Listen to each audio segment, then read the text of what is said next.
শুই আছে ধুনীয়াকৈ ঘৰত ফূৰ্তি কৰিছোঁ চিনেমা চাইছোঁ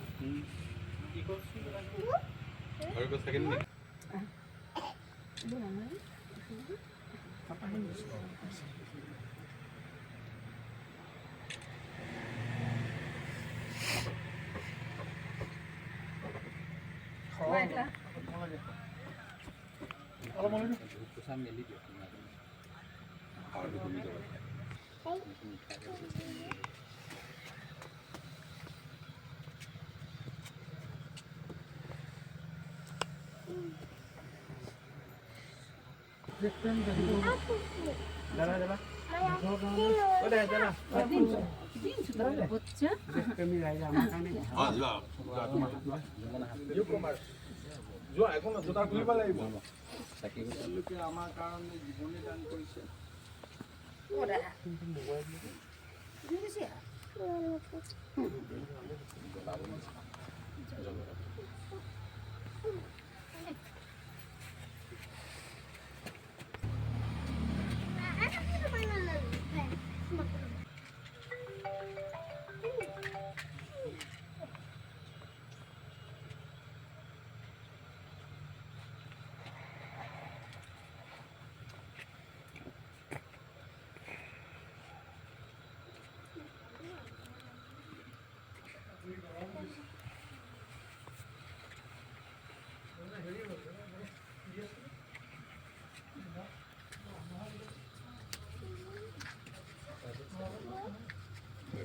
জলাই দিয়া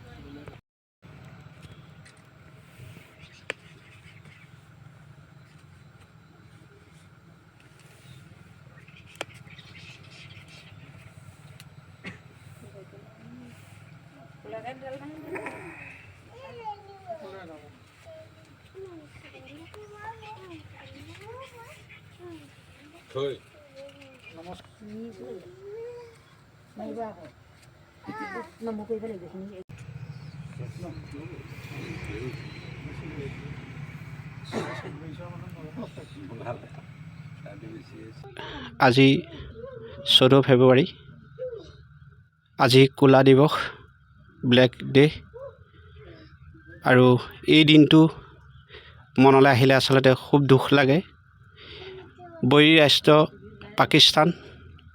পাকিস্তানৰ মাজত আমাৰ CRPF 40 জন শ্বহীদ হৈছিল আজিৰ দিনটোত গোটেই ভাৰতবৰ্ষখনক আজি ক'লা দিৱস হিচাপে পালন কৰা হয় আমি তাৰে সংগতি ৰাখি আমাৰ মাজত তেখেতলোকে সদায় দিন বিৰাজমান হৈ থাকক কাৰণ তেখেতলোকে দেশখন ৰক্ষাৰ ক্ষেত্ৰত প্ৰাণ আহুতি দিলে কাৰণ তেখেতলোকে গোটেই তেখেতলোকৰ যিটো আত্মাৰ ক'বলৈ গ'লে তেখেতে বলিদান সদায় দিন দেশ ৰক্ষা কৰি থাকে, মাতৃহক আমাক ৰাখে। সেইকাৰণে এই দিনটোতেই আমি গোটেই অসমতেই নহয় ভাৰতবৰ্ষখনে এই দিনটো পালন কৰা হৈছে। প্ৰত্যেকজন পৰিয়ালবৰ্গলৈ শ্ৰদ্ধাঞ্জলি ইয়াৰ পৰা আমি ৰাখিছোঁ। তেখেতলোকে চিৰযুগীবুঙীয়া হৈ থাকক, পৰম ঈশ্বৰৰ পৰম আত্মা দিন তেখেতলোকক আমাক আশীৰ্বাদ দি থাকক। এই আমাৰ আশীৰ্বাদ তেখেতলোকৰ ওচৰত। আচলতে ক'বলৈ ভাষা নাই। 19 চনৰ 14 ফেব্ৰুৱাৰীৰ দিনটোতে আমাৰ ভাৰতবৰ্ষৰ 40জনকৈ বীৰ জোৱানে পাকিস্তান সমৰ্থিত উগ্ৰপন্থীৰ হাতত মৃত্যুবৰণ কৰিবলগীয়া হৈছিল অকালতে। তেওঁলোকৰ বলিদান আজি ভাৰতবৰ্ষই মনত ৰাখিছে আৰু তেওঁলোকৰ যি দেশপ্ৰেম আমাৰ হৃদয়ত বান্ধি আমি আগবাঢ়িছোঁ। চিৰবৰি পাকিস্তানক আমি তেওঁলোকৰ কাপুৰুষালীৰ বাবে আমি ইয়াৰ পৰাই আমি ধিক্কাৰ দিছোঁ। 40জনকৈ তেজাল জোৱানক হত্যা কৰি বা হত্যা হিংসাৰে তেওঁলোকে কেতিয়াও পৃথিৱীত শান্তি স্থাপন কৰিব নোৱাৰিব। এই ক্ষেত্ৰত তেওঁলোকক আমি সাৱধান বাণী শুনাই দিছোঁ। আমাৰ ভাৰতৰ যি সৈন্যবাহিনী, এই অমৰ জোৱানসকলৰ হৈ ভাৰতবৰ্ষৰ প্ৰতি চুকে কোণে আজি প্ৰাৰ্থনা জনোৱা হৈছে। কিছু লোকে আজি আমি দুখ পাইছোঁ যে ভেলেণ্টাইন ডে হিচাপে পালন কৰিছে। যিজন ভেলেণ্টাইনৰ নাম আমাৰ ইয়াত উচ্চাৰণ হয়, সেইজন একচুৱেলি কি আছিল সকলোৱে জানে। আমাৰ ভেলেণ্টাইন কালচাৰটো আমাৰ ইয়াত নাই। এইটো সনাতন সংস্কৃতিৰ এটা কালচাৰ নহয়। গতিকে আমি শ্ৰীৰাম আৰু শ্ৰীকৃষ্ণৰ সংস্কৃতিহে আমি হৃদয়ত বান্ধি আমি আগবাঢ়িছোঁ। আৰু ঠিক তেনেদৰে আজি ৰাষ্ট্ৰ নিৰ্মাণৰ বাবে, ৰাষ্ট্ৰ শান্তিৰ বাবে যিসকল জোৱানে আজি পাকিস্তানৰ সমৰ্থিত উগ্ৰপন্থীৰ হাতত প্ৰাণ আহুতি দিলে বা আত্মবলিদান দিলে, সেইসকলৰ আত্মাৰ সদ্গতিৰ কাৰণে আৰু সেইসকলৰ প্ৰেৰণাৰে আমাৰ নতুন প্ৰজন্মই যাতে নিজৰ ৰাষ্ট্ৰৰ প্ৰতি, নিজৰ দেশৰ প্ৰতি, নিজৰ মাতৃৰ প্ৰতি যাতে আগবাঢ়ি আহি দেশৰ স্বাৰ্থত কাম কৰে, এয়া পাওঁতে মই সেই আহ্বানো জনাব বিচাৰিম। আজি আমাৰ বাবে এই 14 ফেব্ৰুৱাৰীৰ দিনটো ক'লা দিন আমি সকলোৱে তেনেকৈ পালন কৰিছোঁ। এইটো বৰ প্ৰকৃততে এইটো এটা বৰ দুখৰ দিন। যিটো দিনৰ কথা আমি ভাবিলে 19 চনত হোৱা যে 40জন CRPFৰ মৃত্যু হৈছিল, কাপুৰুষৰ দৰে পাকিস্তান সমৰ্থিত সন্ত্ৰাসবাদীয়ে হত্যা কৰিছিল।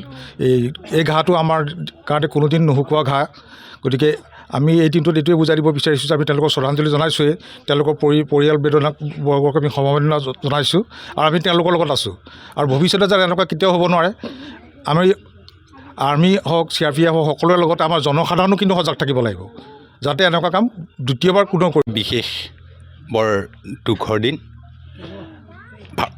কোটি কোটি ভাৰতীয়ৰ প্ৰাণ ৰক্ষাৰ কাৰণে যিসকল অমৰ জোৱানে তেওঁলোকৰ জীৱন ত্যাগ কৰিলে, আমি তেখেতসকলৰ কাৰণে আন্তৰিক শ্ৰদ্ধা জ্ঞাপন কৰিছোঁ, সেৱা জনাইছোঁ, ভগৱানৰ ওচৰত প্ৰাৰ্থনা জনাইছোঁ তেওঁলোকৰ আত্মাই সদ্গতি পাওক, তেখেতসকলৰ পৰিয়ালৰ লোকসকলে সুখ আৰু শান্তি লাভ কৰক। যাৰ ত্যাগৰ কাৰণে আজি কোটি কোটি ভাৰতীয়ই নিজকে ভাৰতীয় বুলি গৰ্ব কৰে, এই দেশত নিজেই নিজৰ ভৰিত থিয় দি থাকিবলৈ শক্তি পাইছোঁ, সেইহেন মহান বীৰসকলক আমি শ্ৰদ্ধা কৰিবই লাগিব। 2019 চনৰ 14 ফেব্ৰুৱাৰীত যি এক অনাহুত পৰিৱেশত কেন্দ্ৰীয় অৰ্ধসামৰিক বাহিনীৰ 40জন জোৱানে দেশৰ সুৰক্ষা আৰু অখণ্ডতা ৰক্ষাৰ স্বাৰ্থত নিজৰ আত্মবলিদান দিলে, সেই অমৰ মৃতকসকলক আজি এই শোকাকুল পৰিৱেশৰ মাজতে অন্তৰৰ পৰা গভীৰ শ্ৰদ্ধাঞ্জলি নিবেদন কৰিছোঁ। তেওঁলোকৰ দৰে বীৰ আত্মাই এই দেশৰ সুৰক্ষা আৰু অখণ্ডতা ৰক্ষাৰ খাতিৰত নিজক যি উৎসৰ্গা কৰিলে, প্ৰতিজন ভাৰতীয়ই, কোটি কোটি ভাৰতীয়ই এই ভাৰতবৰ্ষ থাকে মানে তেওঁলোকক মনত ৰাখিব। আৰু তেওঁলোকৰ সেই আত্মবলিদানে আমাৰ প্ৰতিজন ভাৰতীয় নাগৰিকক উদ্বুদ্ধ কৰি ৰাখিব যে আমি এক ভাৰতীয়, এক সনাতন ভাৰতীয়। আৰু আমাৰ এই অখণ্ডতাৰ বাবে তেওঁলোকৰ যি আত্মবলিদান, সেই আত্মবলিদানে প্ৰতিজন নৱপ্ৰজন্মক উৎসাহিত কৰি ৰাখিব। আৰু মই আজি এই মুহূৰ্ততে তেওঁলোকৰ শ্ৰদ্ধাঞ্জলি জনাই তেওঁলোকৰ পৰিয়ালবৰ্গলৈ সমবেদনা জ্ঞাপন কৰিছোঁ